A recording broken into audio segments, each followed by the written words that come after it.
Hello, welcome to this episode of Agency Rainmaker TV. This is for those agency owners who need to be agency rainmakers.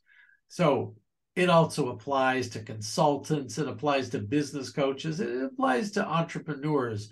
Our focus is on agencies, and we have an agency owner with us today, Russell Trahan. Russell, thanks for coming on today. Tell us what you're going to tell us. Thank you, Henry. I appreciate the opportunity. Well, let's start with who's your who. Your agency is PR Public Relations. Right. You're out of Orlando, Florida. And just give us a glimpse into your agency and then tell us who you focus on as clients.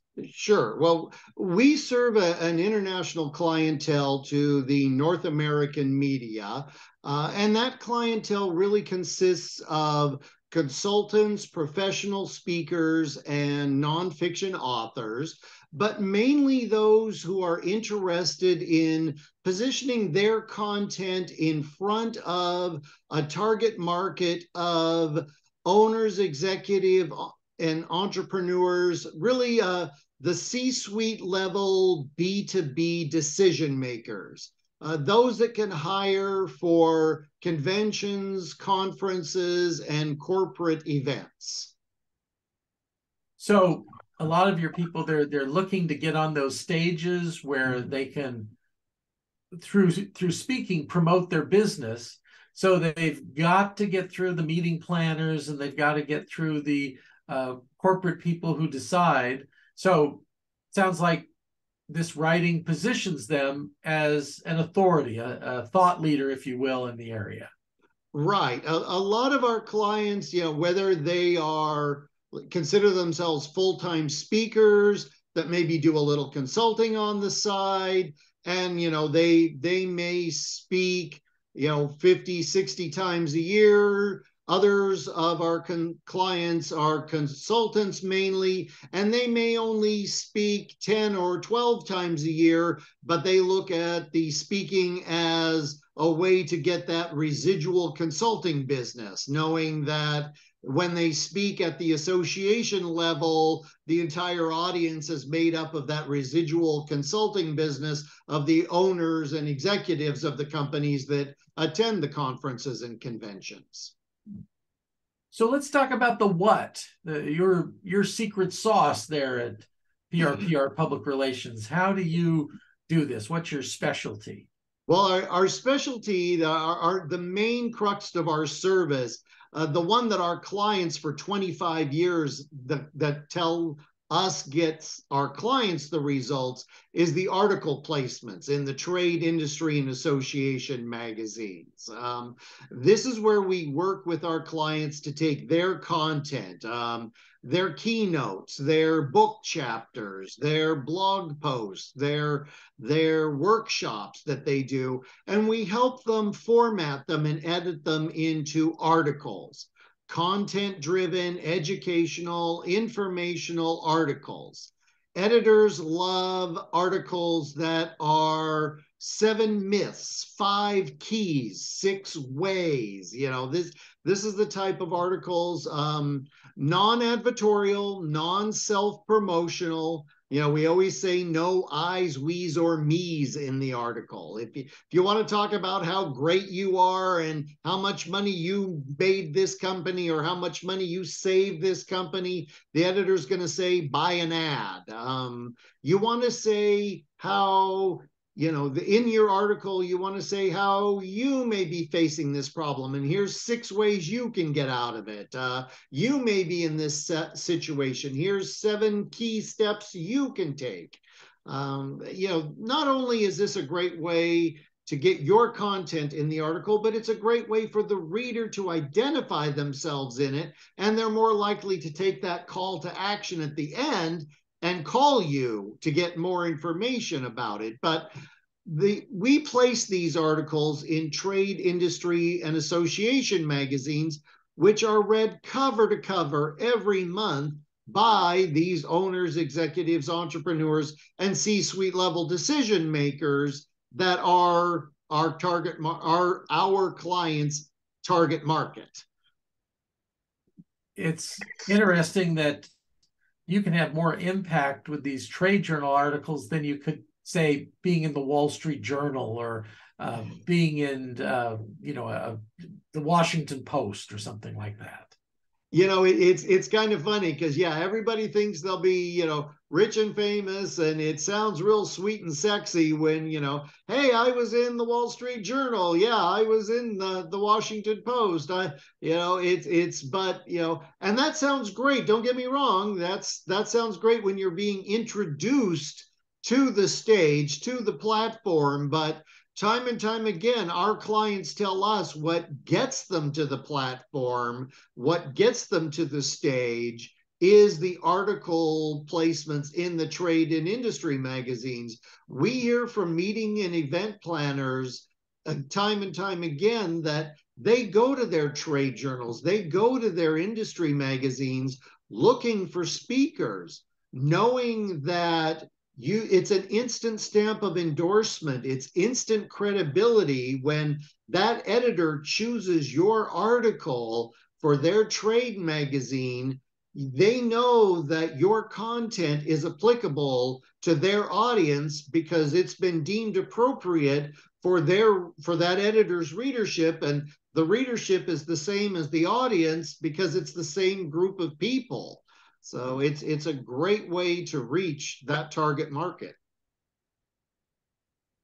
When I interviewed over 100 rainmakers in consulting and the agency world for the book Rainmaker Confidential, you addressed two of the top 3 ways that people use to make it rain. Number 2, to get booked as a speaker, and number 3, to appear in print, to be an authority in print. And it's interesting that you got these things covered for the viewers. Number 1 is to put on your own small-scale seminars and events that you can control.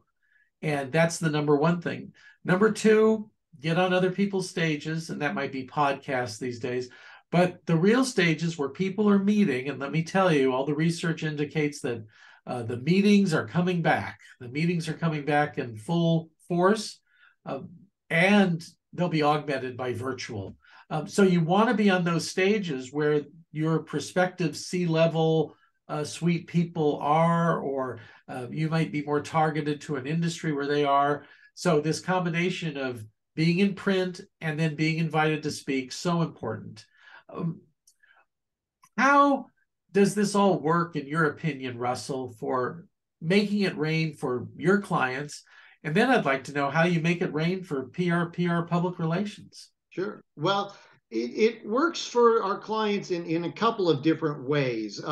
One, you mentioned, a couple of different ways of getting your word out there. And this is a great way to get your word out there, to get your content out there in front of your target market. But most importantly, it's getting your word, getting your content out in front of your target market where they already are. You're positioning yourself in front of them where you know they are. You're not just putting your word out there. You're not just putting your content out there and hoping they find you. You're putting it out there in front of them where you know they already are. You're landing on their desk. You're coming into their inbox. You're not just putting your noise out there and hoping they nebulously come across it. You're landing on their desk. You're coming into their inbox. You're positioning yourself in front of them. So you're shortcutting that whole process. Also, you mentioned, of course, everything's online these days. It's in print and online. Even when it's in print, it's online. Everything's got the digital archive these days. It is phenomenal for organic SEO. You get a couple of articles out there online these days, it can make you look like you've been in business for 20 years. You get a couple of articles out there on some association websites, and even if you've only been doing it for a couple of years, it can make you look like you've been doing it for 20 years. So it's fantastic for organic SEO. We make it rain for our clients under a couple of different ways. One, and many of our clients who have been doing it for many years know, the meeting and event planning industry is very volatile. A lot of meeting and event planners move around quite a bit. Patricia Fripp tells the story that she had a convention and association that she booked out many, many years, that she was just, every summer she counted on it. And she was working on her calendar one year, and she realized that, oh, I haven't heard from them yet this year. I better make a phone call. I better see what's going on. And so she called up the association, and a different meeting planner answered the phone. And she found out that the woman who she dealt with for the past several years was no longer there. And this new meeting planner had never heard of Patricia Fripp. Unheard of, I know, shocking. But yeah, this new meeting planner had never heard of Patricia Fripp. And this new meeting planner was planning on bringing in the speaker that she'd always brought in at her old association every year. So you never know. The meeting and event planning industry is very volatile. So even if you have been doing it for 20 years, you've got to stay fresh. You've got to stay current. You've got to stay in front of your market and constantly remind them that you're still here. Also, you've got to constantly open up new markets. Like I mentioned earlier, when you're in a new trade and industry magazine and you start to look at new markets, after you've been in 2 or 3 issues, we recently was looking at a trend of some magazines that we had been placing a client in, and we started to realize, we were looking at, well, there's a couple of dairy magazines, there's a couple of farming magazines, there's a couple of orchard magazines. Have you ever done anything in any agribusiness speaking or agribusiness associations? And my client was like, no, I've never considered that before. I had no idea my topic was relevant to agribusiness. But there we were noticing a trend in it, and they started doing some marketing to agribusiness and started booking out speeches in the agribusiness industry. So the article placements, editors certainly are not going to waste column inches with content that's not relevant to their market or to their readership. So it's a great way to discover a lot of new markets as well. So that's a great way to make it rain and open up new businesses for you. So, and then I'm sorry, Henry, what was the second half of the question? Well, it was about you. It's how do you make it rain for your agency? I know you speak, and you've spoken for me at conferences, and you do a great job. And I know you also exhibit, but just tell us your strategy for all of that. Well, my strategy is to identify different organizations that I feel are relevant to PRPR, that we work with, the coaches, the speakers, the consultants, and the authors. Over the years, I've learned more to attend a conference before I start to sponsor it. I've learned different ideas, like attending a publishers association versus a writers association, because writers have great ideas for books. Publishers have actually written books. So little things like that I picked up over the 25 plus years that PRPR has been in business. Well, that's great. Well, Russell, thanks so much for being with us today. And we would be remiss if we didn't mention you're an authority in the field and a published author. Share a little bit about your book. Sure. My book is Sell Yourself Without Saying a Word. And it's everything about publicity and article placements that you ever wanted to know but were afraid to ask. It covers the benefits of article writing, how to write articles that editors are going to want to publish. Article writing is a little different finesse than blog writing or book chapter writing. And most importantly, it also gives you a little bit of information on what to do with an article. You've gotten an article published, that's great, but it doesn't end there. You've got to then market yourself from that article placement.